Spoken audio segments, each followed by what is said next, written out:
So thank you all very much for being at the White House, very special house, very special place. I'm grateful to be joined by citizens whose lives have been saved by law enforcement heroes, and that's what they are, they're heroes, and they're being very unfairly treated over the last long period of time, but over the last few years, it's terrible what's happening. We're also joined by two amazing officers, South Carolina Deputy Sheriff William Kimbrough. Where's William? William? What happened to William? Okay. Oh, okay. That's a good excuse. That's good. And Palm Beach County Deputy Sheriff Corey Reese. Hi, Corey. Good. In recent weeks, our country's police officers have been really under siege. I want to thank, first of all, I do want to thank Vice President Pence for all the work he's done on this, and in particular, Attorney General Bill Barr, because the job he's done has been amazing. It's been 24 hours a day. I guess I could say 28 hours a day, right? It never ends, but it's been a great job that you've both done. We appreciate it. Mike, we appreciate it very much. But our officers have been under vicious assault, and hundreds of police have been injured and several murdered. You've been reading about it just like I've been seeing it. Reckless politicians have defamed our law enforcement heroes as the enemy. They call them the enemy. They actually go and say they're the enemy, and even call them an invading army. These radical politicians want to defund and abolish the police from our nation. At first, when I first heard it, I said, well, that's just something that they're saying that doesn't, but they actually are trying to do it. You look at what's going on in Minneapolis, you look at what's going on in many Democrat-run areas. But they want to defund and they want to abolish. Far-left mayors are escalating the anti-cop crusade, and violent crime is spiraling in their cities. It's all far-left cities where they have no understanding of what has to be done. They don't have a clue. And I will say that we put on a very powerful rule and law that you get 10 years, you knock down a monument. If it's a federal monument, you go to jail for 10 years. And if it's anything else, we tell them we work with the states to help them. But if you do anything where it's a federal monument, and there are a lot of them up there, and nobody's been attacked, nothing's been attacked since we did, 10 years in jail, monument or statue. In one recent week in New York City, this is hard to believe, shootings were up 358%, and yet they spend all their time, they want to do Black Lives Matter signs outside of Trump Tower. They ought to spend their time doing something else, because I'll tell you what, 358% increase in shootings in New York. Last month, over 300 people were shot.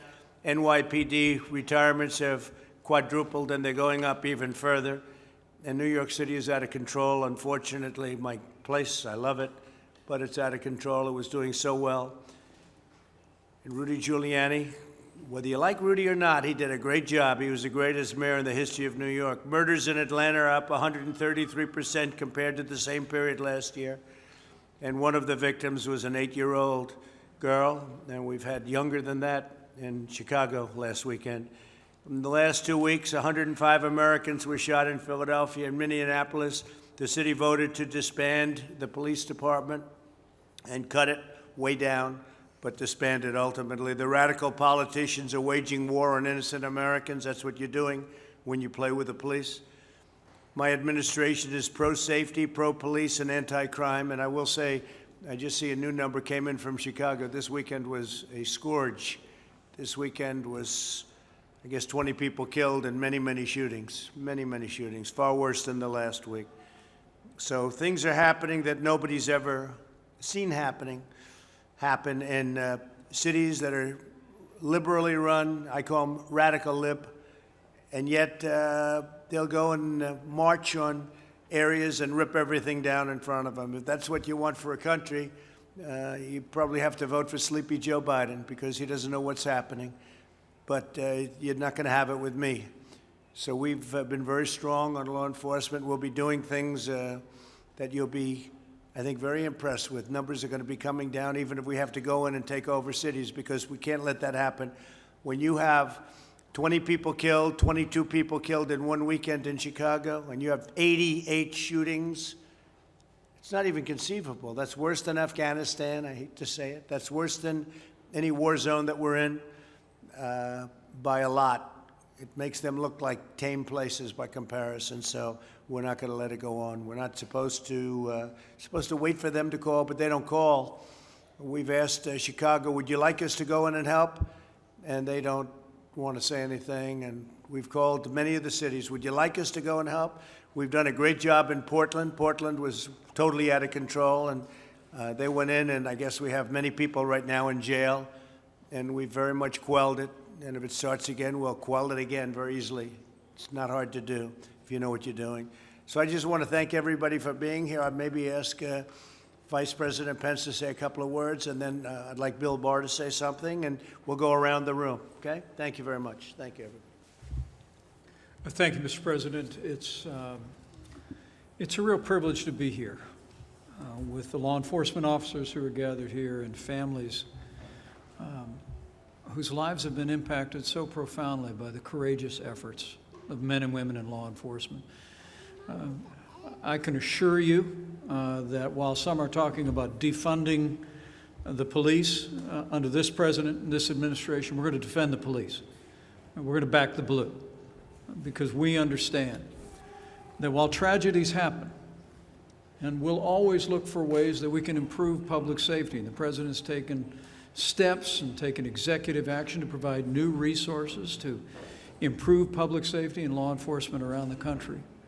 I want to assure you that you have a president who knows what the people gathered around this table know, is that most of the men and women who put on the uniform of law enforcement every day are the best people in this country. They risk their lives every day to make a difference in our communities, just like they've made a difference in all of your lives.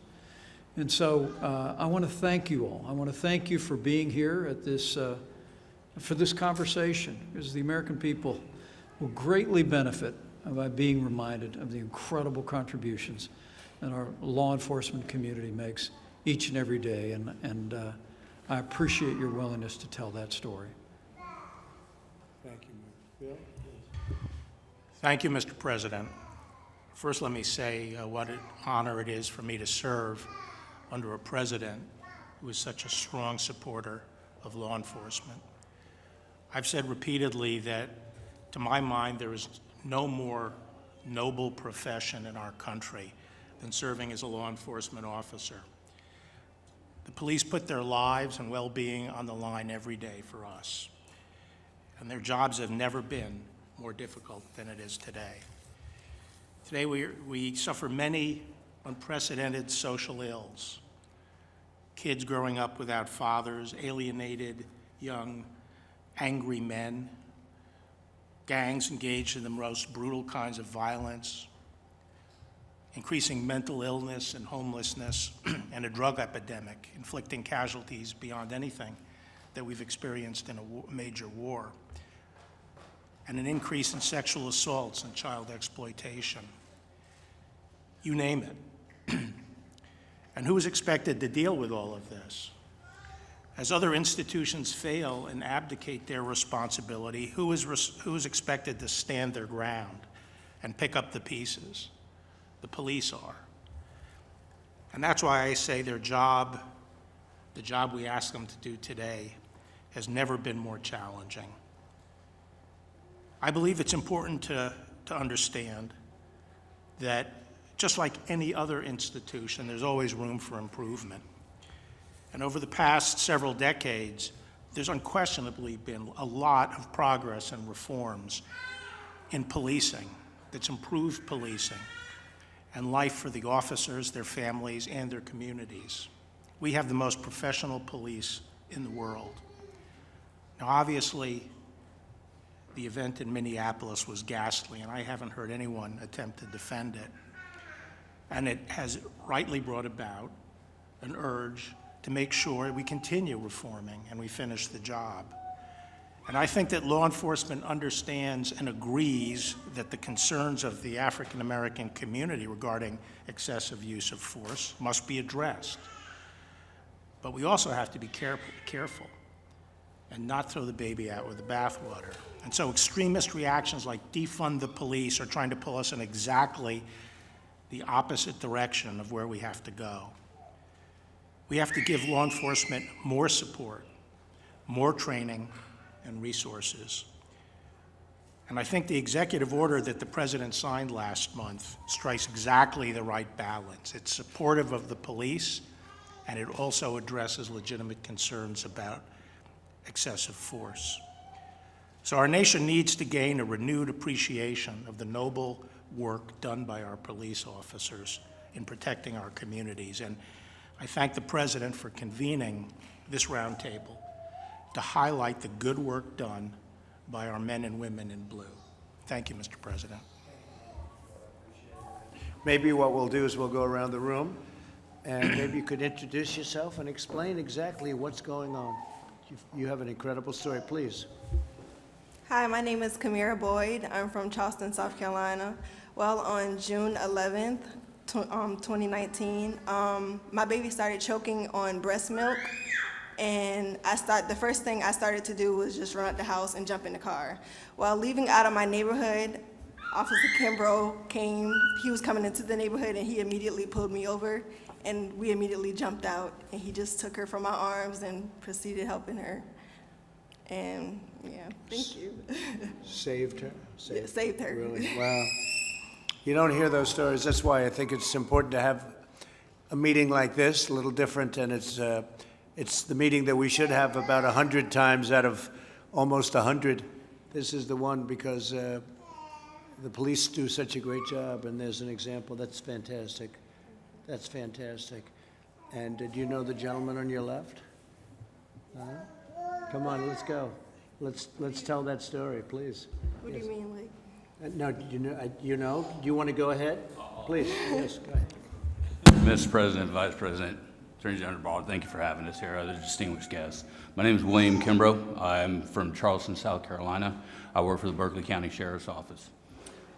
As Kamira was saying, on July 10th of 2019, while I was patrolling the unincorporated district of Summerville, South Carolina, I came across Kamira and her grandmother speeding in a car. I conducted a traffic stop on that vehicle, and as soon as those vehicles stopped, lady later identified it. Was it your grandmother, Kamira? It was my stepmom. Oh, your stepmom had jumped out of the vehicle and was frantic and said, my baby, she can't breathe. And I kind of stepped back and I said, what? And, you know, the rest was captured on my body cam video that's since gone viral. But as soon as I made entrance over, stepped up to Kamira, I instantly asked her for the baby, who is now my goddaughter. And godmom over there, Noni. Hi, Noni. Say hi, Noni. And so, yeah, we've been blessed, and it's been a wonderful experience. Wonderful. Great job. Thank you. Well, that's what I meant when I kiddingly said. That's what I meant when I kiddingly said, you know the gentleman on your left, because you really know him. Oh, okay. That's what I meant, and great job you've done. Thank you very much on behalf of all of us. And Kamira, congratulations. Thank That's you. great. Thank you for being here, Kamira. Thank you. Thank you. Thank you both. Please, go ahead. It was about 2 weeks ago. I was laying in bed with my other 3 kids, and, well, I forgot to introduce myself, sorry. Sarah Bohan, we have 4 kids, and we're from Roanoke, Virginia. I was laying in bed, and my sister happened to be home, and my husband ended up calling her and asking her to count how many kids were home. And she got up and looked inside of my boy Spencer's room, and he was not there, and his window was open. And so we instantly saw that he was missing. And he is autistic nonverbal and doesn't really have a sense of danger. So when he goes missing, it's like life or death. You got to find him as fast as you possibly can. So we instantly called the police, and my husband rushed home from work, and they called the search dogs out. And within 12 minutes, they found him. He had ran up into the woods. Someone had spotted him sitting in the middle of the road, and he pulled over, and they tried to get him to come to him, but of course he bolted and ran up into the woods. And following behind the dog, going in and out of the trees, it was actually really cool because I could imagine him doing that exact thing of going in and out of the trees and sliding down the creeks, and I'm sure he was having the time of his life because he was free. But we were able to find him, and the dog's ears perked up right when he was within 15 feet, and I yelled his name, and he sat down, and I instantly ran over to him, and we were able to carry him back, and he was safe, and the only thing he had on him was 4 ticks, so he was good. That's great. So again, the police did a great job, and the group did a great job. And so Spencer has no sense of danger, so you would say basically he's very brave, okay? View it that way.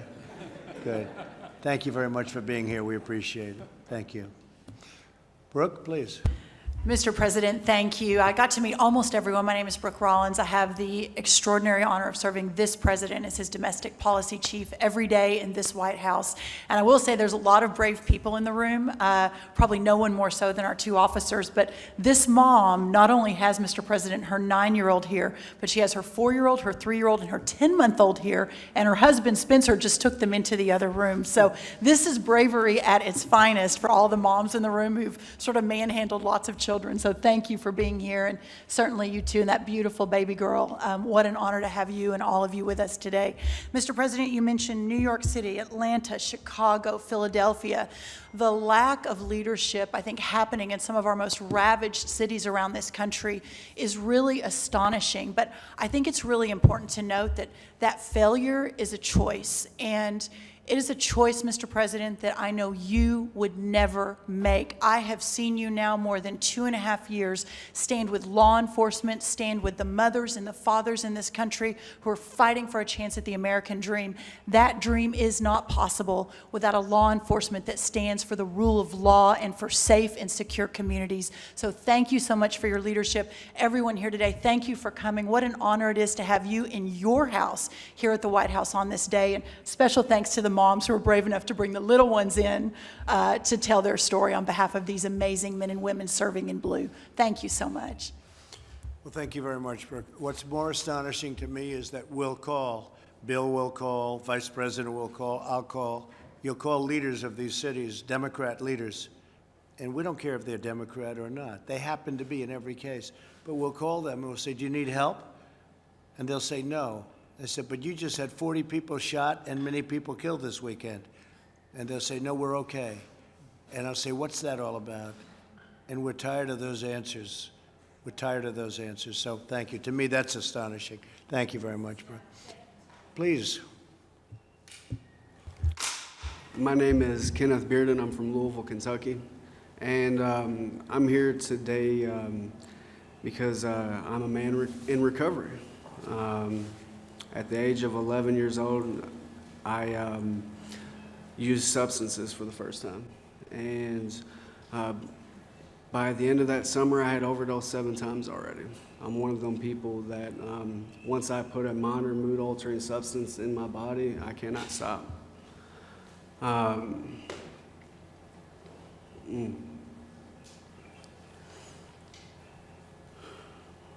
I did not stop using alcohol or drugs until the age of 24.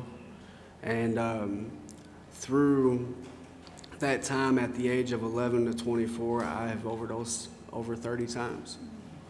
And at least a dozen of them times, I've had police officers there on site administering Narcan, saving my life.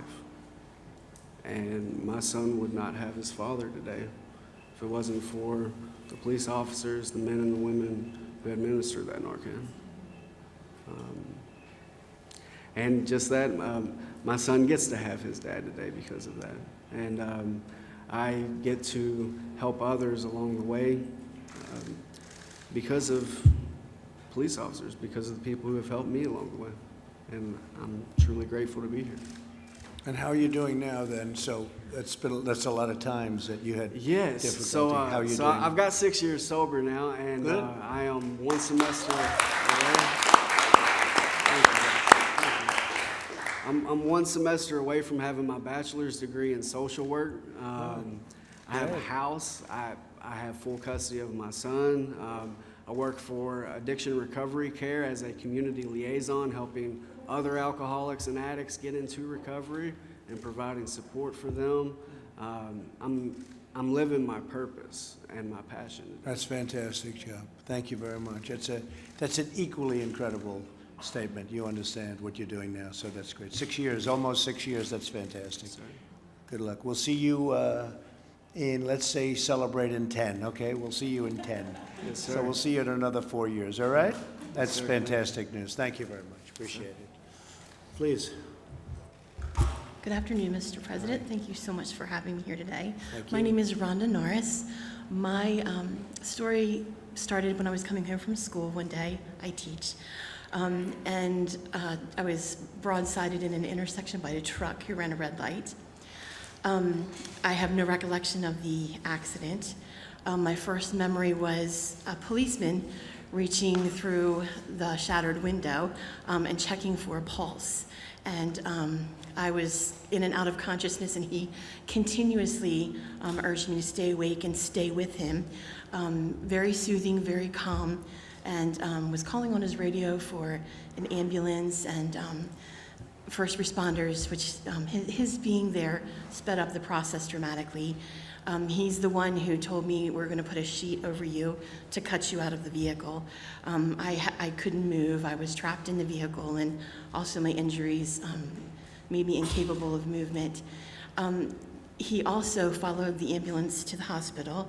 He gathered up all my personal belongings that he could find at the accident and brought them to my husband at the hospital and explained to him that I had regained consciousness. Stayed with my husband until the tests were done, and they said she's going to be okay. The most amazing thing to me about this state trooper is that he was off duty. He didn't have to do any of that. Right. He was just happened to be at the scene of the accident and immediately responded and sped up my rescue, and I'm eternally grateful to him for doing that. Well, that's great. Thank you very much. It's an incredible story. So how seriously, how long did it take to recover? How bad was it? I missed 5 weeks of work. Still have some injuries that'll never go away, but I am very, very thankful to be here. That's a great job. Thank you very much. Appreciate it. Thank you. Thank you for being here. Please. Mr. President, I'm Perry Cleet, pastor of Lighthouse Baptist Church in Jonesboro, Tennessee. Good. And our church watched over the last few weeks as the way that our police officers were treated all over the country. And it was all over the news about how they are such, they've been demonized and disgraced and dishonored. And we got our heads together and thought, what can we do as a small church in a small town to honor our police and to let our voice be known? Their voice is loud, that blame all this on police officers. The voice of small town America is seldom heard. So we just set up a little ceremony. We went through the chief of police and the public safety director, and we asked them if we could hold a public ceremony on the steps of the courthouse on Main Street in Jonesboro on July 4th at 11 o'clock in the morning and present each member of the Jonesboro Police Department with a check for $1,000.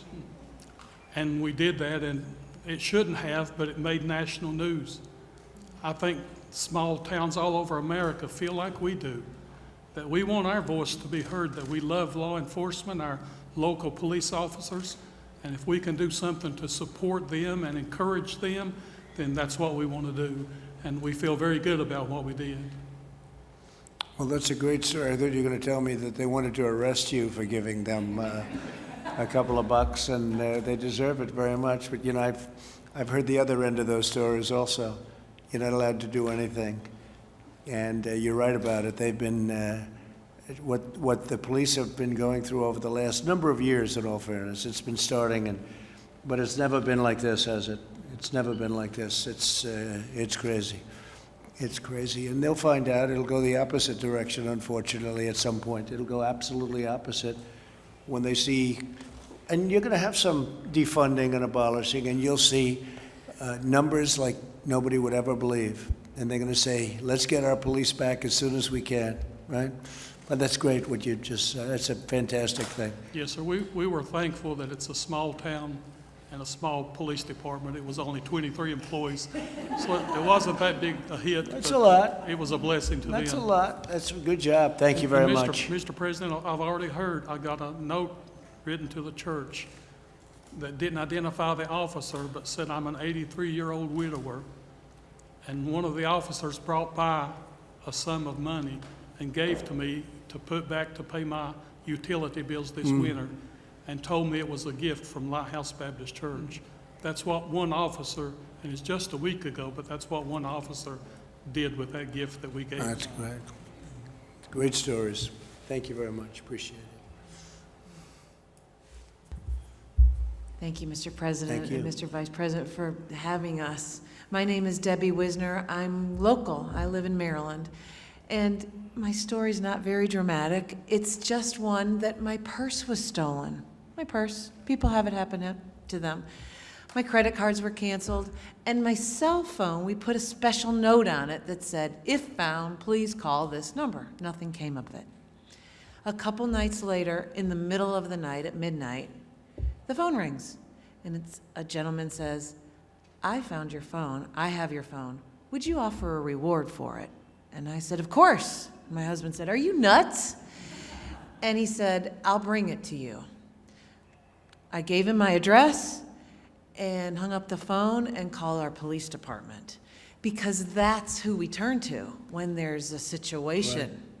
Right. My husband had another idea. He wanted to do something else, but I said, no, we're going to let the police do this. There's no shooting tonight. So the police came. They gave us their cell phone number. They went away around the corner, and they said, when he pulls up, give us a ring. We'll be there. Sure enough, he pulled up. He comes out of the car. It's 2 o'clock in the morning now. And the police, 2 squad cars were there immediately, which is what we need in our communities. Right. And they checked him out. He did, in fact, find the phone, and I gave him a reward and thanked my police officers, and I'm grateful that we have community policemen that are willing to come at 2 in the morning and do this silly thing. That's great. Thank you very much. Thank you. 2 in the morning. Why did he? That's a strange time. So you found him to be okay, even though he came at 2 in the morning? He came at 2 in the morning, but so were our policemen. Yeah, no, they were there. And that's the only reason That's we were great. okay with it. Good. Thank you very much. Thank you. Thank you. Really nice. Please. Mr. President, thank you so much. It's an honor to be here. I, like many others, we support you in supporting our law enforcement officers and providing safe communities. Thank you, Mr. Vice President, for being here as well, and your hard work. And obviously to the Attorney General Barr, thank you. And to law enforcement officers that are here and their families, and to your staff, Mr. President. Although it shouldn't matter, Mr. President, I'm kind of a unique bird, if you will. I'm a Democrat. I'm an elected official. I'm African American. I have 8 years or 12 years of experience in the Georgia House of Representatives, 8 years as county exec. And as county exec, I've had to manage a very large, probably one of the largest police departments in the state of Georgia. But I've also had the unfortunate experience of having to meet with family members who lost a loved one from a police shooting. That was probably the most difficult part of my job. But I've also had to deal on the other side where I lost 2 police officers in one night, among several others I lost, but I lost 2 in one night. By the way, they happened to have been African American. And going to meet with their family members as well, young wives with young babies, and having to experience seeing them lose a loved one is nothing anybody would want to do. But I can tell you this, Mr. President, by and large, most law enforcement officers, those men and women who honorably wear their uniforms each and every day to go out, when they're running towards a situation, others are running from it. So we have to stand with them. And I'll say this, I have 2 words. we need more funding for police officers, not less funding. And here's why I say that. When you look at law enforcement and the equipment, that's important for them because it's protect and save their lives as well as saving others' lives. But clearly more money is needed to buy less lethal enforcement types of tools like the bowler, what they call the bowler wrap. Right. We also need resources for them. Officers usually, almost always, only get the psychological exam prior of being hired. It's part of the examination of getting hired. But afterwards, they're not given those type of psychological exams or assessments. And when you look at them, they've been on, let's say, the beat 4 or 5 years nonstop, and the number of calls they're getting, the number of situations. That's the way we can detect, are they burned out? Do we need to put them somewhere else? That's important. And finally, Mr. President, community policing is important, that relationship, that trust, being fair, but enforcing the law.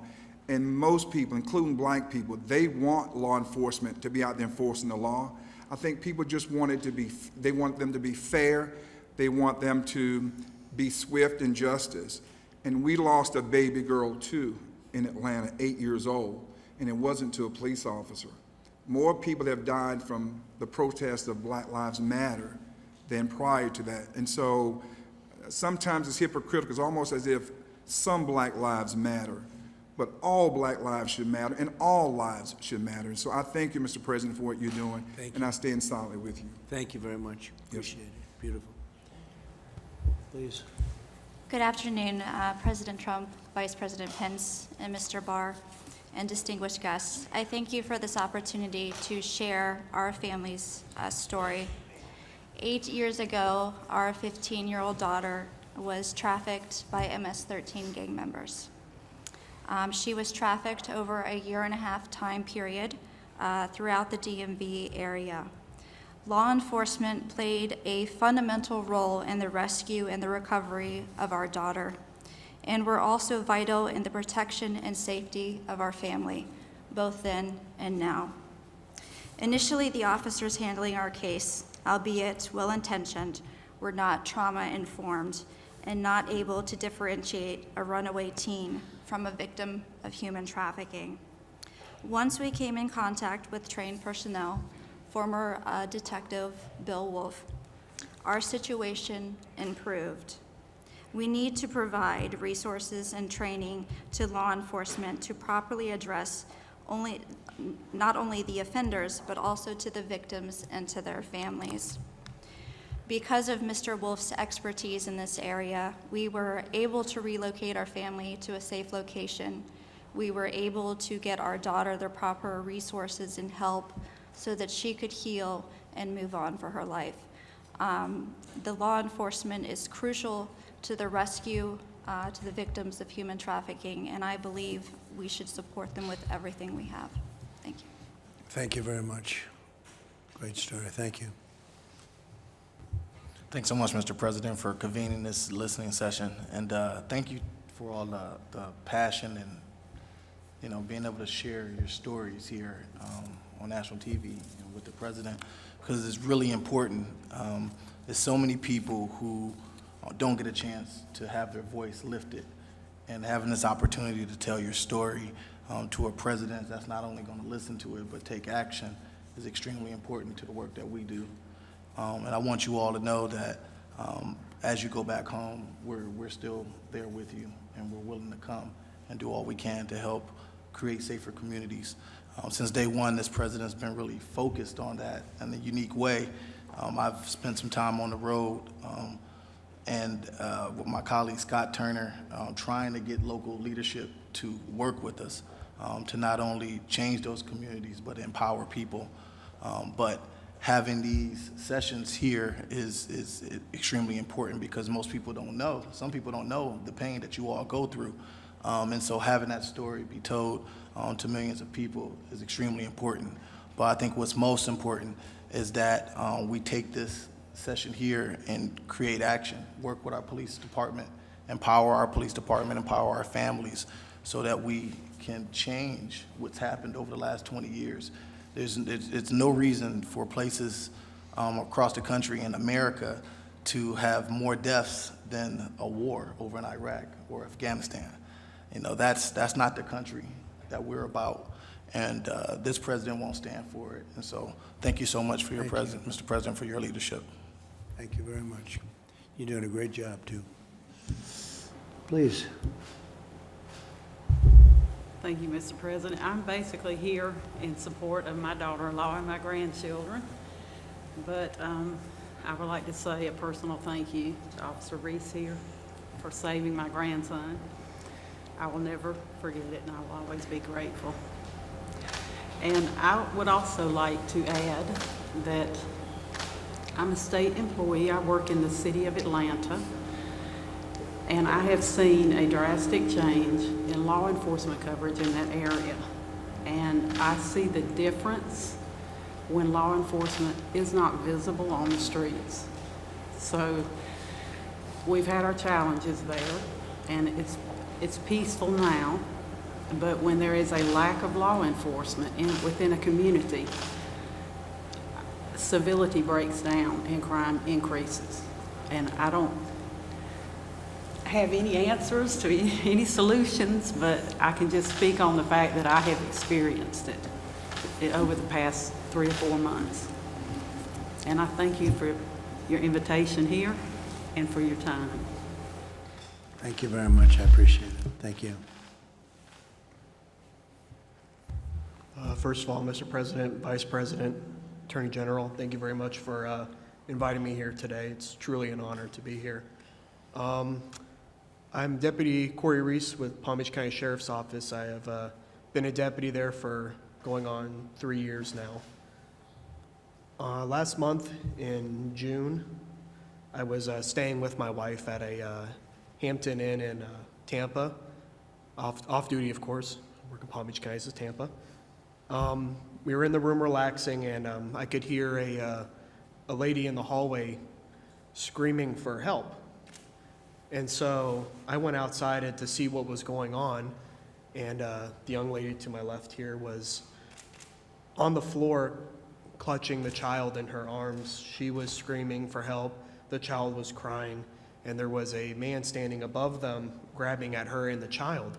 Now, my first thought was it was a domestic situation, but clearly there was something wasn't right with the situation, so I separated him, and she said that she doesn't know him and he was trying to take her child.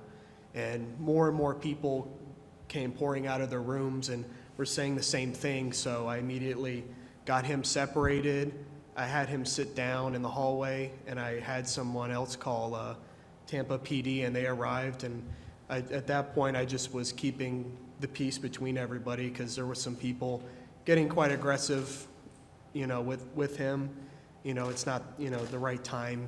You have to let law enforcement handle it. It's not a time to take matters in your own hands. So at that point, it was mostly peacekeeping. But, I didn't think it would be as big of a deal as it ended up being until, the next day some people in the hallway were like, the video's gone viral. It was like 1 million views. And then I'm getting a call saying I'm invited to the White House. I mean, it was completely unexpected. I just doing what I was trained to do, what I was told to do, just being there, right time, right place, and that's it.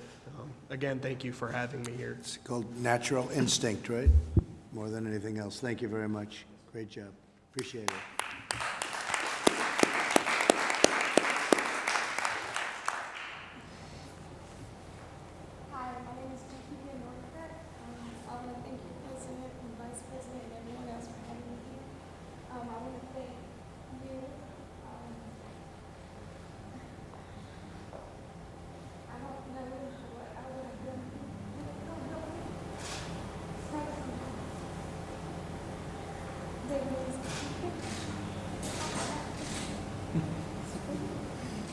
It's not too fun. He's still dealing with it. I don't really want to speak on the case because it's still open.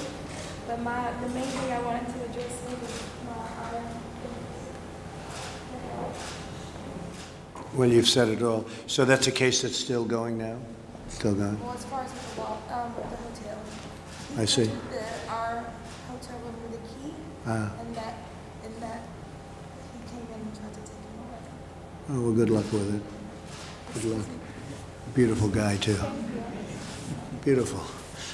Okay, that's just a few stories of the thousands and thousands of stories that we could tell, and we'll probably be doing this again, but the police, they do a great job. They do a fantastic job, and they don't get the kind of, I will say this, the people of this country appreciate the police. They appreciate all they've done. You don't see that if you watch the news for the most part. You don't see things like this, but they've done a fantastic job. Everybody here is a witness to that, and we see it a lot. The Attorney General sees it every day, but we see it a lot, and I just want to thank the various police departments, law enforcement. They've done an incredible job in this country. Where they're allowed to do their work, they really do a job. So thank you all very much for being here. Good luck with your case.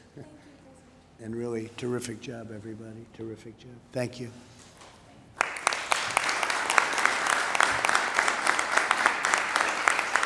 Would anybody from the media like to ask anybody a question here? Steve, go ahead, please. You're in a good place with Dr. Fauci. There's been some criticism of him over the last couple of days. Do you still appreciate his advice? Well, I have a very good relationship with Dr. Fauci. I've had for a long time, right from the beginning. I find him to be a very nice person. I don't always agree with him. I closed the border, as you know, to China. I did the ban on China, heavily infected, and we saved tens of thousands of lives, and Dr. Fauci will admit that it was a good decision. It was very early. That was in January, long before it was thought of as the right thing to do. I also closed the borders to Europe when Italy and a couple of other countries over there, France certainly, Spain, they were having a lot of problems. I closed the borders very early, shortly after I did with China. So we saved a lot of lives, so we made a lot of good decisions. But no, I get along with him very well. I like him personally. Yeah, please. Pardon Michael Flynn? I can't hear you. Are you going to pardon Michael Flynn? Well, he's got a case going on right now. I think he would, I don't know this for a fact, but I think he's doing very well with respect to his case. I hope that he's going to be able to win it, and I don't have a decision to make until I find out what's going to happen, but I think he was persecuted. He didn't lie. Turned out he didn't lie. The FBI said he didn't lie. I think he was persecuted, and nobody understands what's going on with the Justice Department, which is so capable. They decided to take a view on it, and they decided that he should be, they were going to drop the case. So he's right now, meaning his lawyers and him, are embroiled in hopefully the final stages of what should have never happened. They treated him very unfairly, as they have many people on this side. Yeah, please. President Trump, you've said many times that the number of coronavirus cases is going up because testing is increasing. That's right. Do you acknowledge that it's going up for other reasons too? For example, that it's actually spreading? And what are you going to do to stop the spread? Well, you know that we have one of the lowest mortality rates anywhere. If you know, Biden and Obama stopped their testing. They just stopped it. You probably know that. I'm sure you don't want to report it. But they stopped testing. Right in the middle, they just went, no more testing. And on a much lesser problem than the problem that we have, obviously, with respect to, this is the worst thing that's happened since probably 1917. This is a very bad thing. All over the world, it's 188 countries right now. But no, we test more than anybody by far. And when you test, you create cases. So we've created cases. I can tell you some countries, they test when somebody walks into a hospital sick or walks into maybe a doctor's office, but usually a hospital. That's the testing they do, so they don't have cases, whereas we do. We have all of these cases, so, you know, it's a double-edged sword. At the same time, we have the lowest mortality, or just about the lowest mortality in the world. We're doing a great job. We're doing very well with vaccines, and we're doing very, very well with therapeutics. And I think we're going to have some very good information coming out soon. But we have the best and certainly the biggest, by far the biggest testing program anywhere in the world.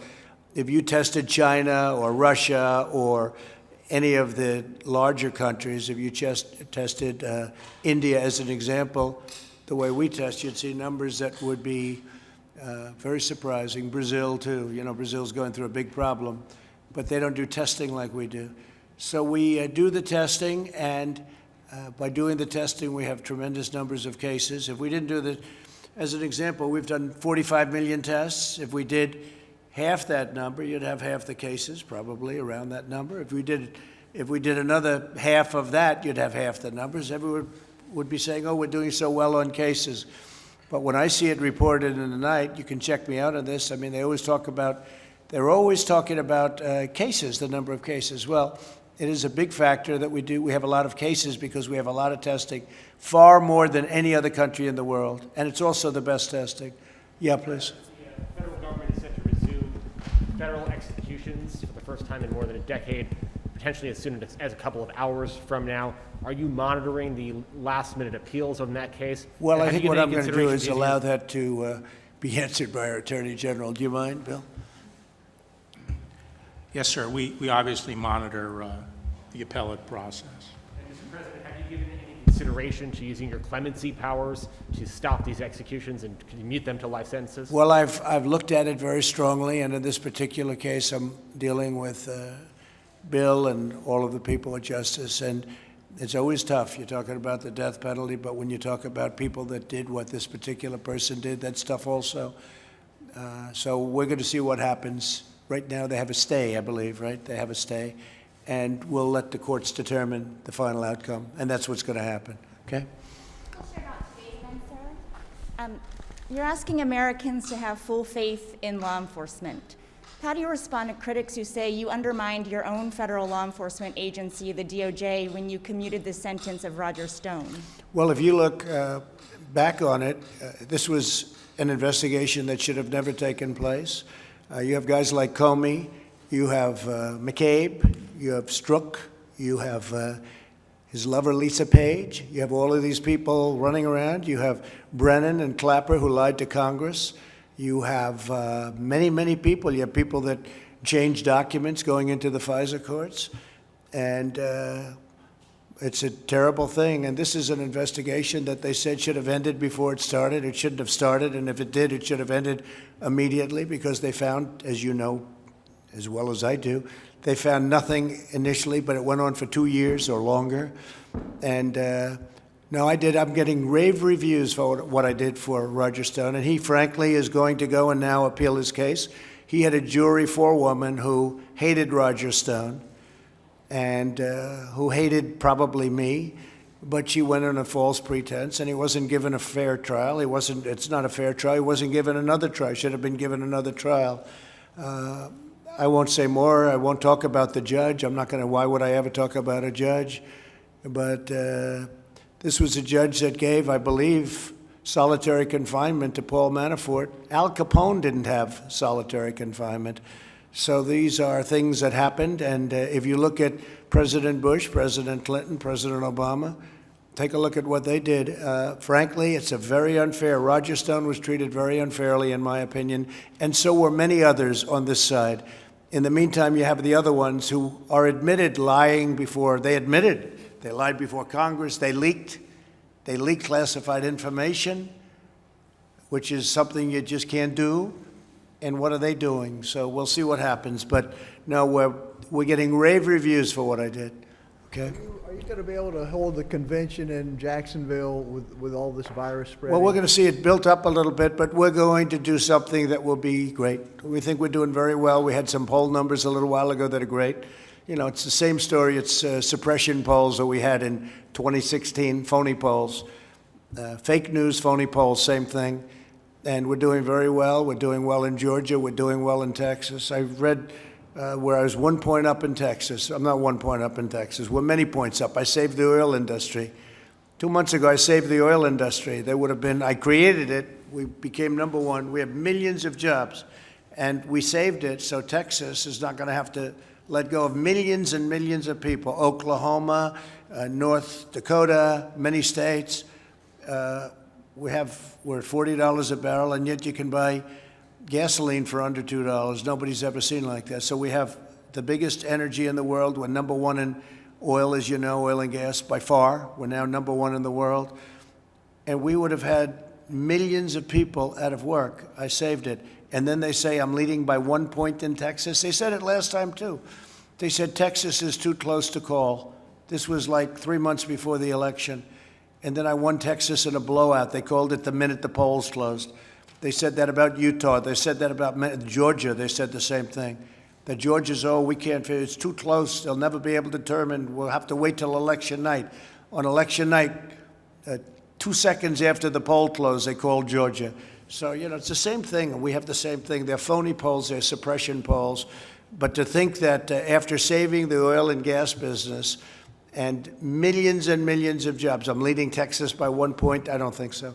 Go ahead. Is the China Phase 1 deal still intact, or is it? Do you see it in jeopardy? It's intact. It's intact. But I think what China has done to the world with what took place, the China plague, you can call it the China virus, you can call it whatever you want to call it. It's about 20 different names.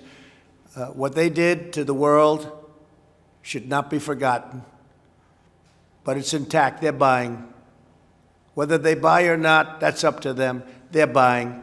Yes, Mr. President, Los Angeles just announced that they are delaying the opening of their schools. New York already said they were going to delay them. Other school districts are giving parents the choice whether to send their kids to school or not. What do you tell parents who look at this, who look at Arizona where a school teacher recently died teaching summer school, parents who are worried about the safety of their children in public schools? The schools should be opened. Schools should be opened. If kids want to go to school, you're losing a lot of lives by keeping things closed. We did the right thing. We saved millions of lives. We saved millions of lives when we did the initial closure. Had we not done what we did, we would have had Mike and I were talking about it before, 2 to 3 million lives lost. But we did that, so we're at about 135,000, and we'll be at somewhat higher than that by the time it ends. And again, the vaccines are happening and the therapeutics are happening, but I'm not even talking about that. So we'll be at a somewhat higher, but we would have lost 2 million, 3 million lives had we not done it. Now we understand it also. We understand there are certain vulnerabilities. Young children, I was talking to Governor Murphy, and they have thousands of lives. I won't even say how many, just thousands of lives. Hard to believe in New Jersey. And he said there was only one life that was 18 or younger. One person died, and that was a young man that had some medical difficulty. So when you think of that with thousands of lives and you have one person that was under 18, that's something that tells you, for some reason, I guess the immune system is much stronger with young people than it is for others. So we have to watch the group that does have the difficulty, does have the problem. We all know what that is. We all know who they are, especially if they have a medical problem. If they have a medical problem, diabetes or heart or anything, it's a big problem. But we're being very careful. But we have to open the schools. Would you agree with that? Do you agree? Yeah. We have to open the schools. We have to get them open. And I think there's a lot of politics going along. I think they think they'll do better if they can keep the schools closed in the election. I don't think it's going to help them, frankly, but I think they feel that by keeping schools closed, that's a bad thing for the country, and therefore that's a good thing for them. But they're the ones whose city's burning. I mean, can you imagine if the country was run like Chicago and like New York and like some of these other Democrat super radical left cities are run? You wouldn't have a country for very long, and the economy would crash. So we just set a brand new record today on NASDAQ again. This is now, I think, the 18th time since, and this is since after the problem. So we have a new stock market high for NASDAQ, and the other ones are getting very close. When I came here, the stock market was up almost 500 points today. The economy is rebuilding. Jobs are being produced at a record pace. We've never had a pace like this. And I will tell you, if Biden got in, this economy would be destroyed. You know, he was in office for 48 years, and what he did was not great. Almost every decision was a wrong decision, and now he's going to come in and try and help us. We didn't need any help. We built the greatest economy in history, greatest economy we've ever had, the greatest economy the world has ever seen. And then the plague came in from China, and we did the right thing. We had to close it down. Now we're opening it up. He can't do it. He doesn't have the capability to do it. Thank you all very much. I appreciate it. Thank you. Good luck with everything. Thank you. Thank you. Appreciate it.